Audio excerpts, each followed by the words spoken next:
Good morning students. आज का topic है हमारा Rutherford nuclear model of an atom. Atom के लिए जो रदरफोर्ड का न्यूक्लियर मॉडल था उसकी बात करेंगे अपन। इस न्यूक्लियर मॉडल की जो बात है हम कुछ पार्ट्स में डिवाइड करके इसको स्टडी करेंगे। सबसे पहले एक्सपेरिमेंट की बात करेंगे कि इसका एक्सपेरिमेंट क्या था।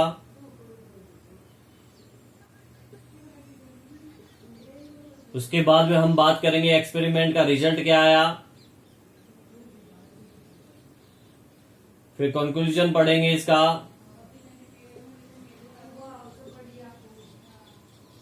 फिर इसके ड्रॉबैक्स की बात करेंगे।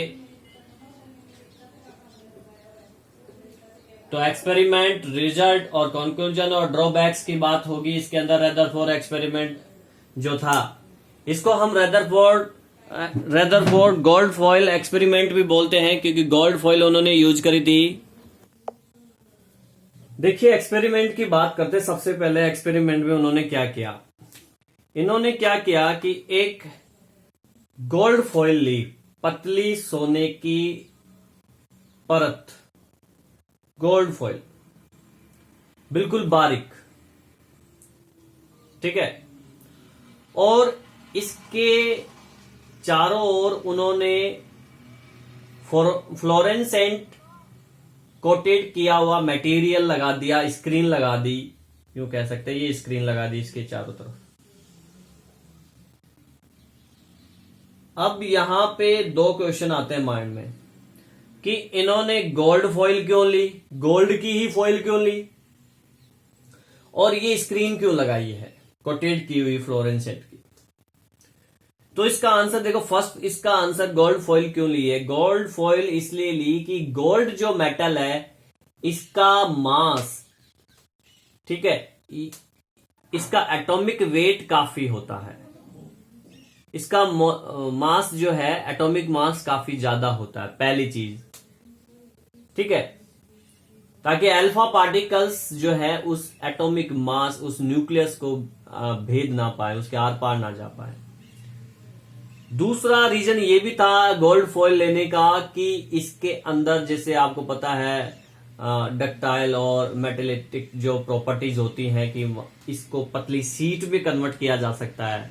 सबसे ज्यादा जो मेटल्स के अंदर, मेटल्स में एक प्रॉपर्टी होती है कि अगर उनको अपन मारे, पीटे, दबाव बनाए तो पतली शीट में कन्वर्ट हो जाती हैं, और सबसे ज्यादा ये प्रॉपर्टी होती है गोल्ड के अंदर। इसलिए इसकी बिल्कुल बारीक पतली, एक पन्ने से भी पतला इसकी शीट बनाई जा सकती है। इसलिए उन्होंने गोल्ड ली, गोल्ड फॉइल। और ये स्क्रीन इसलिए लगाई है इसके चारों तरफ जिसपे फ्लोरेसेंट मैटर का जो है सब्सटेंस जो है इस पे, या जिंक सल्फाइड बोल दीजिए आप, ठीक है ना, इस पे कोटिंग की गई है जिंक सल्फाइड की। क्यों? क्योंकि जब अल्फा पार्टिकल्स यहां से निकले और इस पे टकराएंगे तो वहां पे ब्राइट स्पॉट बनेगा। ब्राइट स्पॉट से ये पता चल जाएगा कि अल्फा पार्टिकल का डायरेक्शन क्या है, किस डायरेक्शन में जाके वो टकरा रहा है, ठीक है। अब इन्होंने क्या किया, इस पे अल्फा पार्टिकल्स जो है, एक अल्फा पार्टिकल्स जो है, ये सोर्स है अल्फा पार्टिकल्स का, जो कि लगातार अल्फा पार्टिकल्स निकालेगा। जैसे एक तोप में से गोले निकलते हैं, AK-47 में से गोलियां निकलती हैं, उस स्पीड से ये बहुत सारे अल्फा पार्टिकल्स की बमबारी करवाता है इस पे। तो अल्फा पार्टिकल निकल कर जो है, यहाँ पे अल्फा पार्टिकल्स निकल के इस गोल्ड फॉइल से टकराएंगे कुछ इस तरीके से, ठीक है। ये अल्फा पार्टिकल्स जो हैं यहाँ पे गोल्ड फॉइल पे जाके टकरा रहे। टकराने के बाद में ये इस तरफ उस तरफ, यहाँ पे देखा उन्होंने ब्राइट स्पॉट बने, कुछ सीधे बने, कुछ यूं निकल गए, कुछ जो है वापस भी आए कुछ अल्फा पार्टिकल्स, ऐसे। ये एक्सपेरिमेंट उन्होंने किया। तो ये तो उनका गोल्ड फॉइल एक्सपेरिमेंट था, ठीक है। इस एक्सपेरिमेंट का रिजल्ट क्या निकला, इस एक्सपेरिमेंट का रिजल्ट क्या निकला, रिजल्ट की बात करते हैं। उन्होंने क्या देखा, मतलब एक्सपेरिमेंट में उन्होंने क्या देखा, रिजल्ट। तो देखिए एक्सपेरिमेंट में उन्होंने देखा अपन इस चीज को इससे समझते हैं दूसरे डायग्राम से। एटम के अकॉर्डिंग इसकी बात करें अगर, एक्सपेरिमेंट में उन्होंने देखा कि ज्यादातर जो अल्फा पार्टिकल्स थे, ये एटम है और इसका पॉजिटिव चार्ज, ज्यादातर अल्फा पार्टिकल्स सीधे निकल गए।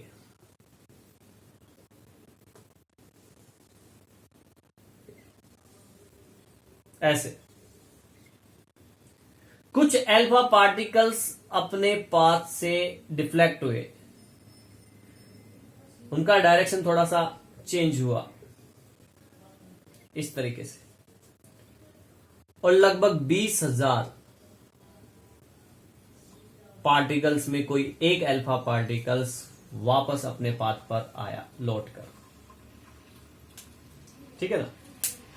तो यहां मैंने ये एटम इसलिए बनाया है, ये डायग्राम इसलिए लिया कि इससे आपको पता चल रहा है कि कौन से अल्फा पार्टिकल्स जो हैं सीधे जा रहे हैं, कौन से अल्फा पार्टिकल्स थोड़े डिफ्लेक्ट होंगे और कौन सा अल्फा पार्टिकल वापस आया है। तो देखिए, इसको देखने से हमें पता चल रहा है कि जो अल्फा पार्टिकल्स सीधे जा रहे हैं वो ज्यादातर जा रहे हैं, और एटम यानी ज्यादातर एटम के बीच में से जो अल्फा पार्टिकल्स निकल रहे हैं वो सीधे हैं। इट मीन्स एटम का ज्यादातर पार्ट जो है खाली होता है।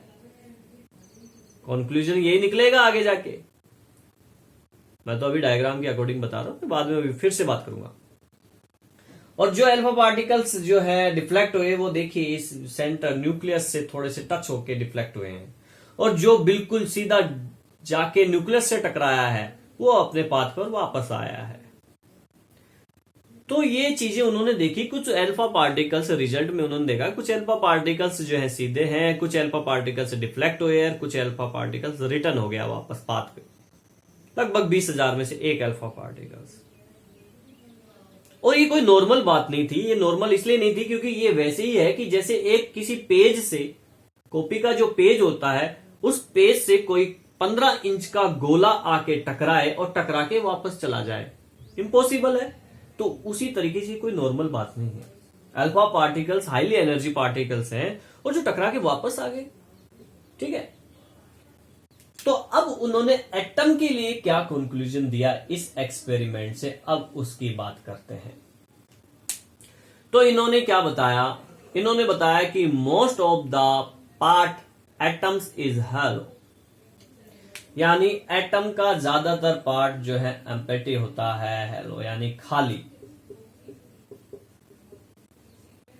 जहां से सीधे अल्फा पार्टिकल्स निकले ना, इससे पता चला कि एटम का ज्यादातर पार्ट खाली है। सेकंड बात उन्होंने बताई कि इनसाइड द एटम, एटम के अंदर, the positively charge part is centred in small volume, यानी कि एटम के अंदर पॉजिटिव चार्ज एक सेंटर में सेंटर्ड रहता है, बीच में सेंटर्ड रहता है छोटे से वॉल्यूम में। एटम का जितना वॉल्यूम है उसका एक छोटा सा पार्ट होता है वॉल्यूम का, जिसके अंदर पॉजिटिव चार्ज होता है। ये एटम दिख रहा है आपको, इसमें ये छोटा सा पार्ट ये पॉजिटिव चार्ज वाला पार्ट है, और इस पॉजिटिव वाले चार्ज पार्ट को उन्होंने न्यूक्लियस नाम दिया। ठीक है। इट मीन्स न्यूक्लियस को किसने डिस्कवर किया? रदरफोर्ड ने। अगर आपसे कोई पूछ ले तो रदरफोर्ड ने न्यूक्लियस डिस्कवर किया। ठीक है। तो एक चीज इन्होंने न्यूक्लियस के बारे में बताया, पॉजिटिव पार्ट के बारे में। पॉजिटिव पार्ट जो कि न्यूक्लियस होता है। नेक्स्ट बात इन्होंने बताया कि the electron move fast in the circular path around the nucleus, this path is called orbit. यानी इलेक्ट्रॉन जो है ये न्यूक्लियस है, और इलेक्ट्रॉन इस न्यूक्लियस के चारों ओर सर्कुलर पाथ में राउंड करते हैं।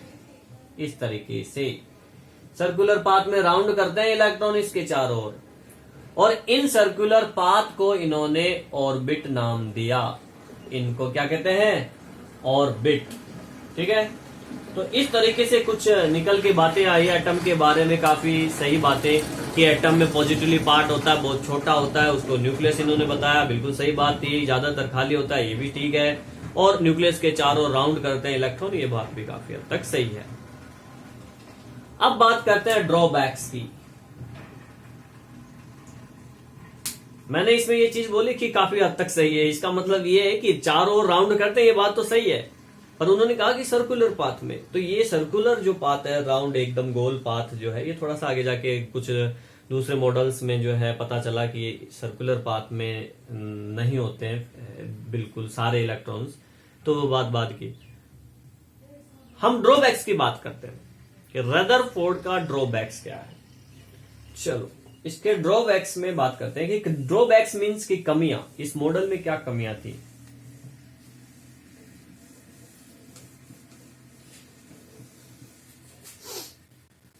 देखिए, अगर रदरफोर्ड मॉडल के अकॉर्डिंग बात करें तो according to Rutherford model electron जो है राउंड करते हैं न्यूक्लियस के चारों ओर, ठीक है ना। तो जब ये मूव करते हैं तो इनकी जो है वेलोसिटी कांस्टेंट रहती है, ठीक है। तो कांस्टेंट रहती है, तो इसका क्या मतलब है? इसका मतलब ये हुआ कि इनकी एनर्जी जो है, जब ये राउंड कर रहे हैं, तो अगर हम जो मैक्सवेल थ्योरी है उसके अकॉर्डिंग अगर देखें, मैक्सवेल के अकॉर्डिंग, तो जब कोई पार्टिकल राउंड करता है, ठीक है, तो उसकी एनर्जी धीरे धीरे क्या होती है? डिक्रीज होती है। एनर्जी इलेक्ट्रॉन की अगर डिक्रीज होगी, मान लीजिए ये न्यूक्लियस है और इसके यहां पे ऑर्बिट में इलेक्ट्रॉन राउंड कर रहा है, राउंड करते करते इसकी एनर्जी डिक्रीज होगी तो ये अंदर न्यूक्लियस की तरफ खींचेगा, अब यहां राउंड करेगा, फिर और डिक्रीज होगी तो अब और यहां राउंड करेगा, और डिक्रीज होगी तो अब ये यहां राउंड करेगा, और डिक्रीज होते होते एनर्जी डिक्रीज हो जाएगी और ये राउंड करता करता न्यूक्लियस में आ जाएगा, फॉल इनटू द न्यूक्लियस में गिर जाएगा ये, और एटम क्या हो गया? डिस्ट्रॉय हो गया, एटम खत्म, एटम का वजूद खत्म। पर we are no atom is a stable. Atom क्या होता है? स्टेबल होता है, ठीक है ना। अगर इस बेस पे बात करें तो एटम अनस्टेबल हो गया, पर हम जानते हैं कि एटम क्या होता है? स्टेबल होता है। एटम तो स्टेबल है। अगर एटम स्टेबल है तो इट मींस उसकी एनर्जी डिक्रीज नहीं होती, इसका मतलब ये हुआ। तो एनर्जी डिक्रीज नहीं होती, क्यों नहीं होती? इस चीज को रदरफोर्ड एक्सप्लेन नहीं कर पाता है, तो ये ड्रॉबैक है एक। और इसका ड्रॉबैक एक ये है कि स्पेक्ट्रम,